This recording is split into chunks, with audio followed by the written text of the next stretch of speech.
Hello மக்களே, எப்படி இருக்கிறீங்க? நல்லா இருக்கிறீங்களா? நம்ம இன்னைக்கு பார்க்குறதுக்கே பளபளன்னு ஒயிட்டாக இருக்கக்கூடிய முள்ளங்கியை இறக்கமே இல்லாமல் சீவி எடுத்து நம்ம முள்ளங்கி கூட்டு பண்ண போகிறோம் மக்களே. அதுக்கு 2 முள்ளங்கியை எடுத்து என்ன பண்ணிக்கோங்க, சீவி வச்சுக்கோங்க.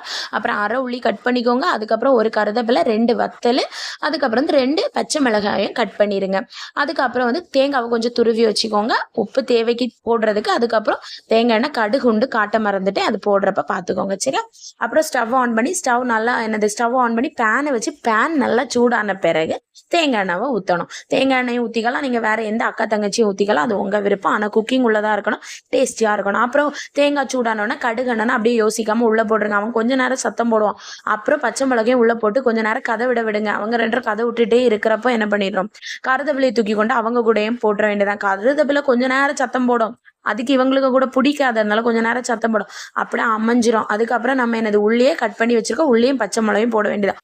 உள்ளியும் பச்சை மிளகையும் அதுங்களுக்கு கூட ரொம்ப கதை விடுறதுக்கு விட்டுறக்கூடாது நீங்க. ஏன்னா லைட்டா நமக்கு அவங்க கதை விட்டா போதும், லைட்டா வதங்கி வந்தா போதும். உடனே நம்ம என்ன பண்ணிட வேண்டியதான். ஏன்னா நமக்கு முள்ளங்கி போடணும்.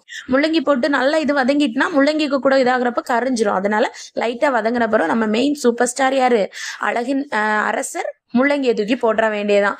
அவரை போட்ட பிறகு நல்லா ஒரு கிண்டி விடுங்க. நல்லா ஒரு மிக்சிங் கொடுத்துருங்க, சரியா? எனக்கு பேன் சின்ன ஆனனால எல்லாமே வெளியில போய் சாடிடுவேன்னு நினைச்சு படாத பாடுபட்டு இந்த ஷூட்டிங் பிடிக்கிறதுக்காண்டியே படாத பாடுபட்டு ஒரு முள்ளங்கி கூட்டு வச்சிருக்கேன் மக்களே. அதுக்கப்புறம் எப்படி இல்லாம கஷ்டப்பட்டு எடுத்து கிண்டி முடிச்சாச்சு. அதுக்கப்புறம் என்னன்னா உப்பு கொஞ்சம் போட்டுக்கோங்க, சரியா?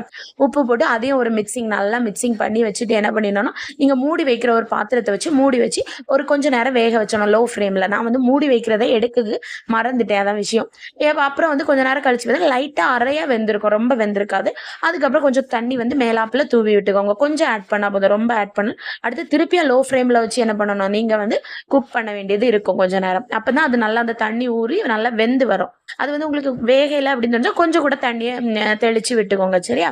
அப்படி குக் பண்ணி மூடி வச்சு குக் பண்ணியெல்லாம் அழகா வந்துடும். அதுக்கப்புறம் கொஞ்ச நேரம் கழிச்சப்பறம் லைட்டாக வெந்திருக்கும், கொஞ்சம் கூட வெந்திருக்கும் நல்லா. அதுக்கப்புறம் தேங்காவை சேர்த்து மிக்ஸ் பண்ணி, அப்போ தேங்காவும் கூட சேர்ந்து வேகணும்ல, மிக்ஸ் பண்ணி என்ன பண்ணிடணும், திருப்பியும் மூடியை போட்டு நல்லா தேங்காய் மிக்ஸ் ஆகிட்டு மிக்ஸ் ஆன பிறகு திருப்பியும் மூடியை போட்டு மூடி வச்சிட வேண்டியதான் மக்களே. அவ்வளோதான். அதுக்கப்புறம் சூப்பரான டேஸ்டியான முள்ளங்கி கூட்டு என்ன ஆயிரும், ஒரு 5-10 நிமிஷத்துல ரெடி ஆயிரும். சாதத்துக்கு கூட அவ்வளவு டேஸ்டா இருக்கும். உண்மையா நான் சொல்றேன், நைட்டு திரும்பவும் ஒரு கெட்டு சாப்பாடு சாப்பிட்டுருக்கேன் இந்த முள்ளங்கி கூட்டை வச்சு. ஆனா கொஞ்சம் சீவுறதுக்கு தான், ஏன்னா 10 பேருக்கு தெம்பு வேணும் மக்களே. அதை சீவி பண்றது ரொம்ப கஷ்டம். இல்லாம ரொம்ப டேஸ்டியா இருக்கும். நீங்க கண்டிப்பா ட்ரை பண்ணி பாருங்க. ட்ரை பண்ணி பார்த்துட்டு எப்படி இருந்துன்னு கமெண்ட் பண்ணுங்க.